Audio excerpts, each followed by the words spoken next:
ವಿಶ್ವದ ಅತಿ ದೊಡ್ಡ ಕಾರ್ಯಕ್ರಮ ಅಂದರೆ ಅದು ಕುಂಭಮೇಳ. ಒಂದು ಕುಂಭಮೇಳದಲ್ಲಿ ಬಹಳಷ್ಟು ವಿಷಯಗಳನ್ನು ನಾವು ತಿಳಿದುಕೊಳ್ಳಬೇಕಿತ್ತು. ಎಷ್ಟು ಅದ್ಭುತಗಳಿದ್ದವು. ಆದರೆ ವಿಪರ್ಯಾಸ ಅಂದರೆ ಈ ಸೋಷಿಯಲ್ ಮೀಡಿಯಾಗಳನ್ನು ಸರಿಯಾಗಿ ಬಳಸದಿದ್ದರೆ ಏನಾಗುತ್ತೆ ಅನ್ನೋದಕ್ಕೆ ಒಂದು ಉದಾಹರಣೆ. ಅದು ಮೊನಾಲಿಸಾ ಅನ್ನೋ ಹುಡುಗಿಯ ಕತೆ. ಮೊನಾಲಿಸಾ ಅಂದ ತಕ್ಷಣ ಎಲ್ಲರಿಗೂ ಈಗಾಗಲೇ ಗೊತ್ತಾಗಿರುತ್ತೆ. ಇಡೀ ಪ್ರಪಂಚವೇ ಕಳೆದ ಒಂದು ವಾರದಿಂದ ಈ ಹುಡುಗಿಯನ್ನು ತಿರುಗಿ ನೋಡಿತ್ತು.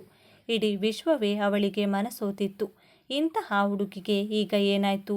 ಈ ಹುಡುಗಿಯನ್ನು ನೋಡಿದ ಸಾಧುಗಳು ಹೇಳಿದ್ದೇನು? ಜೊತೆಗೆ IIT ಬಾಬಾ ಅನ್ನೋ ಏರೋಸ್ಪೇಸ್ ಇಂಜಿನಿಯರ್ ಆಗಿದ್ದವರು ಎಲ್ಲಿ ಹೋದ್ರು? ಸೋಷಿಯಲ್ ಮೀಡಿಯಾ ಸರಿಯಾಗಿ ಬಳಸದಿದ್ದರೆ ಏನೆಲ್ಲ ಅನಾಹುತಗಳಾಗುತ್ತವೆ?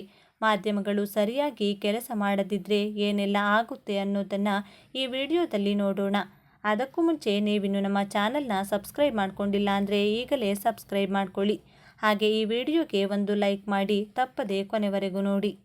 ಪ್ರಯಾಗ್ರಾಜ್ನಲ್ಲಿ ಮಹಾಕುಂಭಮೇಳ ನಡೀತಾ ಇದೆ. ಇಲ್ಲಿ ನಾವು ತಿಳಿದುಕೊಳ್ಳೋಕೆ ಕಣ್ತುಂಬಿಕೊಳ್ಳೋಕೆ ಬಹಳಷ್ಟು ವಿಷಯಗಳಿದ್ವು. 144 ವರ್ಷಕ್ಕೆ ಒಂದು ಬಾರಿ ಬರುವ ಈ ಕುಂಭಮೇಳದಲ್ಲಿ ಧರ್ಮದ ಬಗ್ಗೆ, ಸನಾತನದ ಬಗ್ಗೆ ತಿಳಿದುಕೊಳ್ಳೋ ವಿಚಾರಗಳಿದ್ವು. ಆದರೆ ಈ ಬಾರಿ ಸೋಷಿಯಲ್ ಮೀಡಿಯಾದ ಕಣ್ಣಿಗೆ ಬಿದ್ದದ್ದು ಮಾತ್ರ IIT ಬಾಬಾ, IAS ಬಾಬಾ, ಹಾಗೆ 8 ವರ್ಷದ ಬಾಲ ಬಾಬಾ, ಜೊತೆಗೆ ಮೊನಾಲಿಸಾ ಅನ್ನೋ ರುದ್ರಾಕ್ಷಿ ಮತ್ತು ಮಾಲೆಗಳನ್ನು ಮಾರುತ್ತಿದ್ದ 16 ವರ್ಷದ ಬಾಲಕಿ. ಕೇವಲ ಸೋಷಿಯಲ್ ಮೀಡಿಯಾಗಳು ಮಾತ್ರ ಅಲ್ಲ, TV ಮಾಧ್ಯಮಗಳು ಕೂಡ ಇಂಥದ್ದೇ ಹುಡುಕಾಟ ನಡೆಸೋಕೆ ಶುರು ಮಾಡಿದ್ವು. ಇದರಿಂದ IIT ಬಾಬಾ ಅಭಯ್ ಸಿಂಗ್ ಸಿಗ್ತಾರೆ. ಅವರನ್ನು ಮಾಧ್ಯಮಗಳು ಹೋಗಿ ಮಾತನಾಡಿಸಿದ್ದೇ ಆಡಿಸಿದ್ದು. TRP ಬೇಕಿತ್ತೋ ಏನೋ ಗೊತ್ತಿಲ್ಲ. ಕೊನೆಗೆ ನಿಮ್ಮ ಸಹವಾಸವೇ ಸಾಕು ಅನ್ನೋ ಪರಿಸ್ಥಿತಿಗೆ ಈ IIT ಬಾಬಾ ಬರ್ತಾರೆ. ಆದರೂ ಕೂಡ ಬಿಡಲಿಲ್ಲ. ಎಲ್ಲಿಗೆ ಹೋದರೂ ಅಲ್ಲೆಲ್ಲ ಇವರನ್ನು ಹುಡುಕಿಕೊಂಡು ಹೋಗಿ ಮಾತನಾಡಿಸ್ತಾರೆ. ಕೊನೆಗೆ ಇವರನ್ನು ಕುಂಭಮೇಳದಿಂದಲೇ ಹೊರಗೆ ಹಾಕಲಾಗುತ್ತೆ. ಅವರ ಗುರುಗಳು ಕೂಡ ಅಖಾಡದಿಂದ ಹೊರಗೆ ಹಾಕ್ತಾರೆ. ಇನ್ನು IAS ಬಾಬಾ ಅವರನ್ನು ಹಿಂಡಿ ಹಿಪ್ಪೆ ಮಾಡಿದರು. ಮಾಧ್ಯಮ ಮತ್ತು ಸೋಷಿಯಲ್ ಮೀಡಿಯಾಗಳು ಇದ್ದಕ್ಕಿದ್ದಂತೆ ಅವರು ಕುಂಭಮೇಳದಲ್ಲಿ ಕಾಣಿಸಿಕೊಳ್ಳಲೇ ಇಲ್ಲ. ಇನ್ನು ಬಾಲಬಾಬಾ, ಈ ಬಾಬಾಗೆ ಇನ್ನು ಕೇವಲ 8 ವರ್ಷ.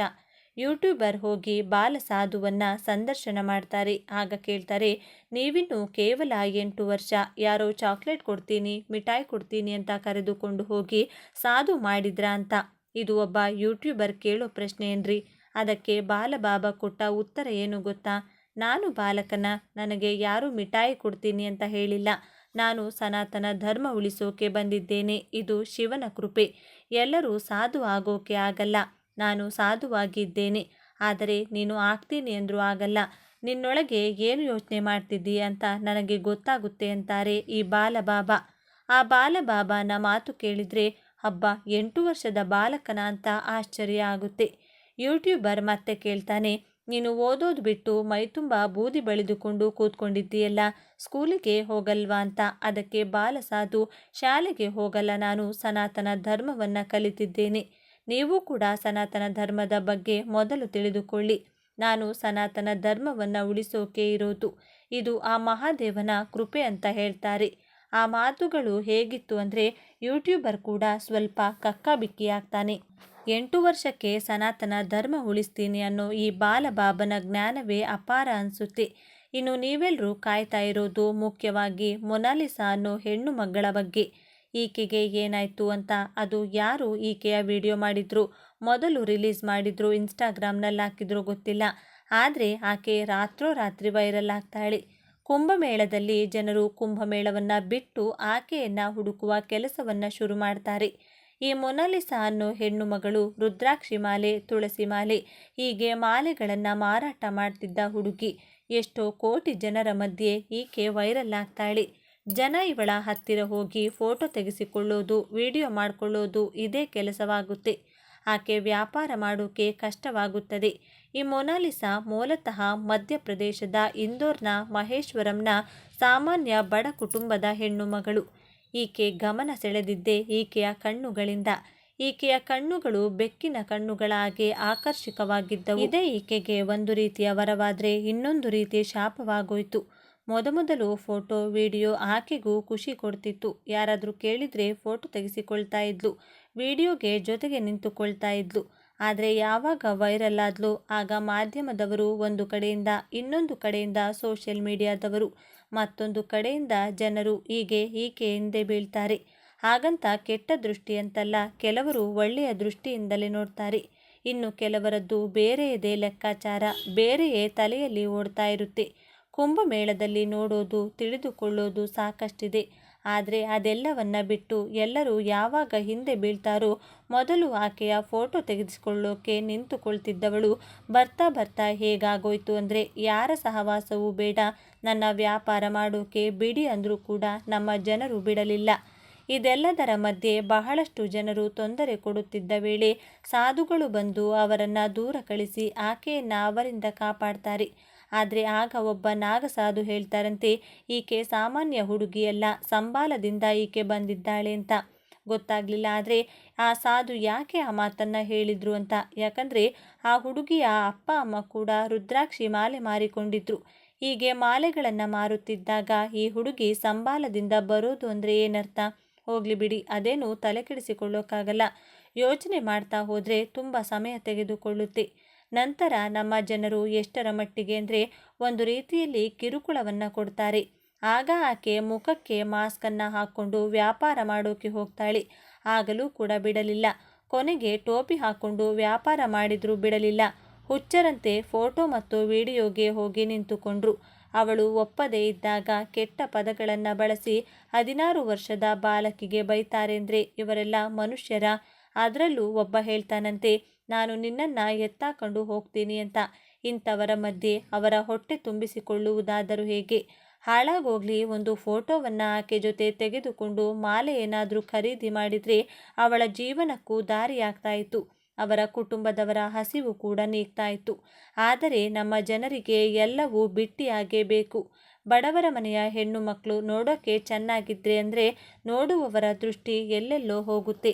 ಕೊನೆಗೆ ಅಘೋರಿಗಳು, ನಾಗಸಾಧುಗಳು ಇಲ್ಲಿ ಕುಂಭಮೇಳ ನಡೆಯುತ್ತಿರುವ ಉದ್ದೇಶವಾದರೂ ಏನು, ಆಗ್ತಾ ಇರೋದಾದರೂ ಏನು ಅಂತ ಮೊನಾಲಿಸಾಳ ಅಪ್ಪನನ್ನು ಕರೆದು ಕುಂಭಮೇಳದ ವಿಶೇಷತೆ, ಇದು ನಡೆಯುತ್ತಿರುವುದು ಯಾಕೆ ಅಂತ ಹೇಳ್ತಾರಂತೆ. ಇಲ್ಲಿ ಬಂದವರು ಅದನ್ನು ಬಿಟ್ಟು ನಿಮ್ಮ ಮಗಳ ಹಿಂದೆ ಬಿದ್ದಿದ್ದಾರೆ. ಅಷ್ಟರಲ್ಲಿ ಆಕೆಯೂ ಕೂಡ ಖಿನ್ನತೆಗೆ ಸಿಲುಕಿಯಾಗಿತ್ತು. ಇಲ್ಲಿಂದ ಹೋದರೆ ಸಾಕು ಅಂತ ಅವಳಿಗೂ ಅನ್ನಿಸಿತ್ತು. ನಂತರ ಅವರು 2 ತಿಂಗಳಿಗಾಗಿ ಪ್ರಯಾಗ್ರಾಜ್ನಲ್ಲಿ ಒಂದು ಚಿಕ್ಕ ಮನೆಯನ್ನು ಕೂಡ ಮಾಡಿದ್ರು. ವ್ಯಾಪಾರ ಬೇಡ ಅಂತ ಮನೆಗೆ ಹೋಗ್ತಾರೆ. ಆದರೆ ನಮ್ಮ ಜನ ಬಿಡ್ತಾರಾ? ಮನೆಯ ಹತ್ತಿರಕ್ಕೆ ಹುಡುಕಿಕೊಂಡು ಹೋಗ್ತಾರೆ. ಅಲ್ಲಿ ಫೋಟೋ ತೆಗೆಸಿಕೊಳ್ಳೋದಿಲ್ಲ ಎಂದಾಗ ಆಕೆಗೆ ಬಾಯಿಗೆ ಬಂದ ಹಾಗೆ ಕೆಟ್ಟ ಪದಗಳಿಂದ ನಿಂದಿಸ್ತಾರೆ. ಮೊನಾಲಿಸಾ ಮತ್ತು ಅವರ ಕುಟುಂಬ ಈಗ ಪ್ರಯಾಗ್ರಾಜನ್ನು ಖಾಲಿ ಮಾಡಿಕೊಂಡು ಮಧ್ಯಪ್ರದೇಶದ ಇಂದೋರ್ಗೆ ವಾಪಸ್ಸಾಗಿದೆ. ಆದರೂ ನಮ್ಮ ಜನ ಇನ್ನೂ 5-6 ತಿಂಗಳು ಹುಡುಕಿಕೊಂಡು ಅಲ್ಲಿಗೆ ಹೋಗೋ ಪ್ರಯತ್ನವನ್ನು ಮಾಡ್ತಾರೆ. ಈಗ ಗೂಗಲ್ನಲ್ಲಿ ಸರ್ಚ್ ಮಾಡ್ತಿರೋ ಸರ್ಚಿಂಗ್ ಚೆಕ್ ಮಾಡ್ಕೊಳ್ಳಿ ಬೇಕಾದರೆ, ಅದರಲ್ಲೂ ಕೂಡ ಮೊನಾಲಿಸಾ ಅವರ ಮನೆಯನ್ನೇ ಹುಡುಕ್ತಿದ್ದಾರೆ. ಒಟ್ನಲ್ಲಿ ಇನ್ನೂ ಕೆಲವು ದಿನ ಅವರು ಮಧ್ಯಪ್ರದೇಶವನ್ನು ಬಿಟ್ಟು ಬೇರೆ ಕಡೆ ಹೋಗಿರೋದು ಒಳ್ಳೆಯದೆನಿಸುತ್ತದೆ.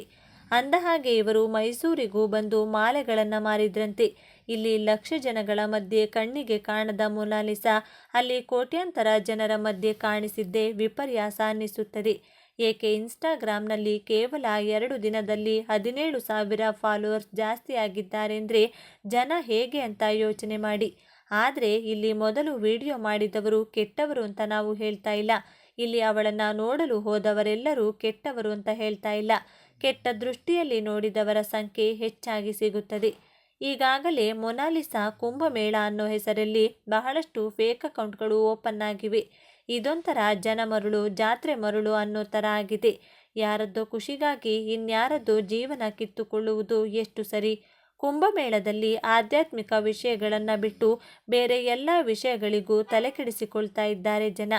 ಈ ಕುಂಭಮೇಳ ಯಾಕೆ ನಡೀತಾ ಇದೆ, ಇದರ ವಿಶೇಷತೆ ಏನು, ಇದೆಲ್ಲ ತಿಳಿಸ್ತಾರೆ ಅಂತ ಮಾಧ್ಯಮದವರನ್ನು ನೋಡ್ತಾ ಇದ್ರೆ ಅವರು ಸಾಧುಗಳ ಹತ್ರ ಹೋಗಿ ಕೇಳೋ ಪ್ರಶ್ನೆಗಳು ಹೇಗಿರುತ್ತೆ ಅಂದರೆ, ನೀವು ನಿಮ್ಮ ಮನೆಗೆ ಹೋಗಲ್ವಾ, ಫೋನ್ ಮಾಡಲ್ವಾ, ಅವರು ಹಿಮಾಲಯದಲ್ಲಿ ಇರ್ತೀವಿ ಅಂದರೂ ಕೂಡ ಬಿಡ್ತಿಲ್ಲ. ಮತ್ತೆ ಅದೇ ಪ್ರಶ್ನೆಗಳನ್ನು ಕೇಳ್ತಾರೆ. ಮನೆ ಸಂಸಾರ ಎಲ್ಲವೂ ಬೇಡ ಅಂತ ತಾನೇ ಅವರು ಹೋಗಿ ಸಾಧುಗಳಾಗಿ ಅಂತಹ ಒಂದು ನಿರ್ಧಾರವನ್ನು ಮಾಡಿಕೊಂಡು. ಒಟ್ನಲ್ಲಿ ಮಾಧ್ಯಮದವರ TRP, ಸಾಮಾಜಿಕ ಜಾಲತಾಣಗಳನ್ನು ಸರಿಯಾದ ರೀತಿಯಲ್ಲಿ ಬಳಕೆ ಮಾಡಲು ಬರದೇ ಇರುವಂಥದ್ದು, ಇಂಥದ್ದನ್ನೆಲ್ಲ ನೋಡ್ತಿದ್ದೇವೆ. ಈ ವಿಷಯದ ಬಗ್ಗೆ ನೀವೇನಂತೀರಾ? ತಪ್ಪದೆ ನಿಮ್ಮ ಅನಿಸಿಕೆಗಳನ್ನು ಕಮೆಂಟ್ ಮಾಡಿ ತಿಳಿಸಿ. ಧನ್ಯವಾದಗಳು.